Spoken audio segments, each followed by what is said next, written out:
Game started. Gap 74. Okay, I think let's play e4 here. It's a big rating gap, but he's almost 1200. Okay. Okay, d6. An interesting way to play. This is could be a Philidor, a Neo-Philidor, or a Pirc. I guess that's more of a Pirc defense. So he's going with King's Indian looking setup. And this is a classical way of playing against the Pirc. Which I don't especially like now that I've played it, just because the knight's always blocking the pawns, but it's supposed to be pretty good for white. So let's just develop normally. You might just take the knight anyway. Okay, I will go ahead and grab control of the square here and force him to take the knight. So this doesn't look so bad. I'm going to try and trade off the dark squared bishop now, maybe. Well, maybe not.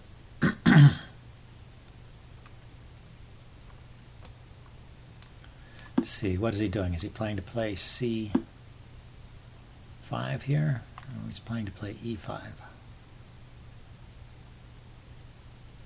want to bring the knight over to the king's side. I have the option of placing the bishop here on h6, but he can retreat his bishop. He doesn't have to trade.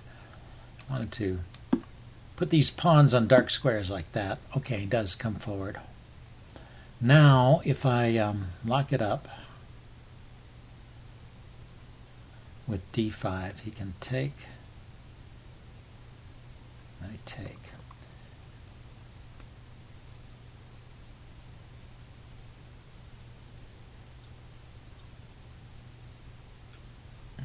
Okay, I want to drop this bishop back to g2 here. And I also want to discourage him from playing f5. He does go there. I was wondering if he would do that. And what I would do, we take with the knight here.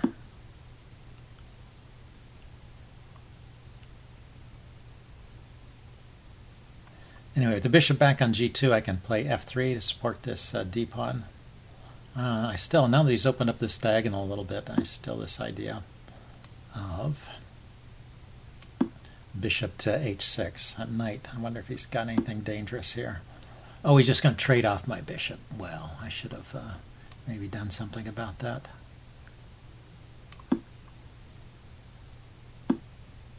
Had to drop my queen back to defend this pawn, which is also loose.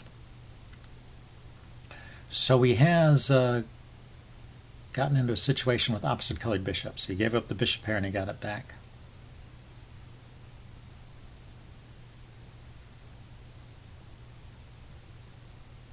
He could go after this pawn, right? He could play d5 here to hit this pawn. I can't take because it's pinned. And then he has three pieces attacking it, and I can't push forward because the queen and the rook are both on it. If I push forward, he can just take it. So I'd have to support the pawn with with f3 here, or with maybe a rook move too is possible. I wanted to play pawn to f4 and then e5 maybe. So I'm getting my king off of this diagonal. This always a little bit uncomfortable with this dark squared bishop. And you push the f-pawn forward and your queen and king are on a diagonal like that. That's something to watch out for. Okay, so he kicks that back. Where is it going? I don't want to go here and block the f-pawn. I don't want to go here, but maybe I should. Yeah, I guess that's okay. I was thinking of block the rook, but the rook is probably going to the d file rather than the e file.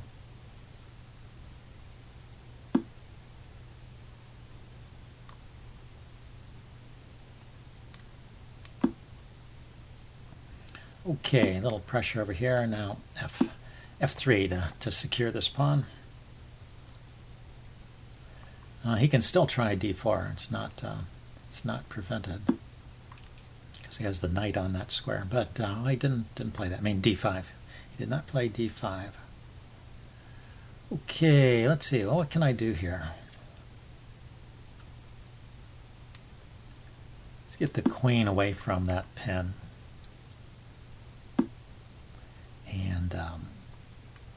Where's his knight coming? His knight's got that square and that square. Let's okay, let's push these pawns forward and keep the knight out of that square at least. Keep him out of c4. And I probably need to play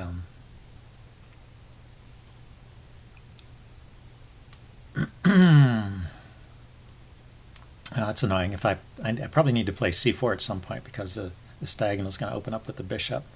If I play here to protect the a pawn, though, then he can. Then I can't ever move that pawn forward. Yeah, let's start with this move. I guess it's not an immediate crisis. I can defend the c pawn.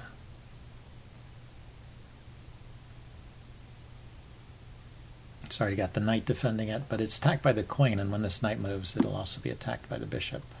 I put his queen there, okay. So that lets me push this all the way forward, which is what I wanted to do. And then I can pile up here on the half-open D file. Let's see, maybe I can activate my knight. Knight to f4. He's stopping that. So pawn to f4. Where's his knight going? There or there, I take it. Yeah, pawn to f4. Didn't want to move the rook or the knight.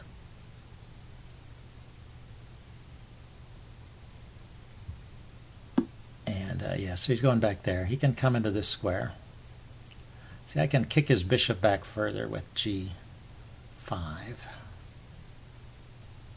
But it probably will just go back here where it wants to go anyway.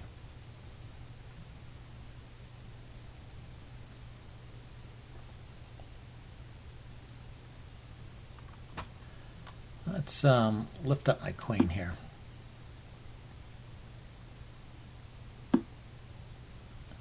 Okay, went back to that diagonal. So if I push forward here, he can take. I still can't play my knight here. I can grab this pawn.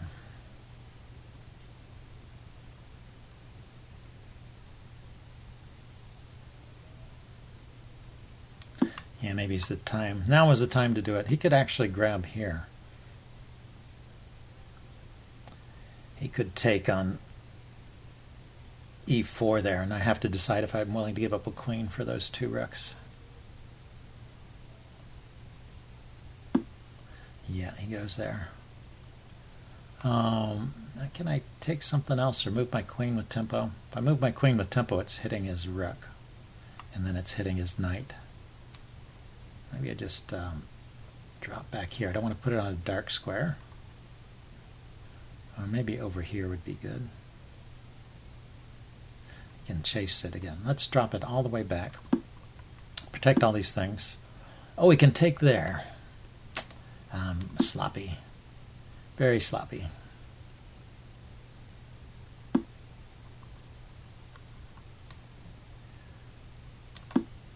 That's what I saw. I could get to the back rank once I got rid of that knight. I could also have picked up a pawn there, but I'm down a whole piece here, so this is probably really bad for me. Of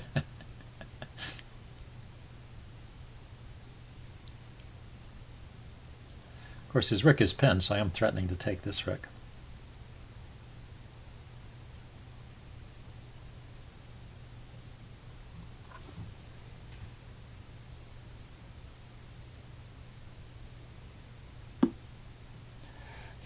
Okay, so he unpins the rook.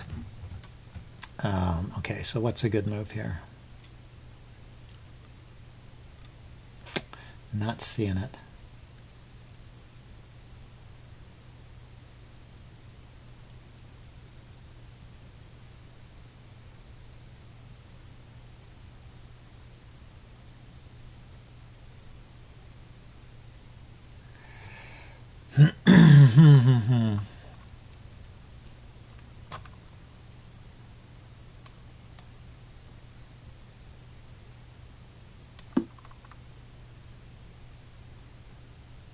Check.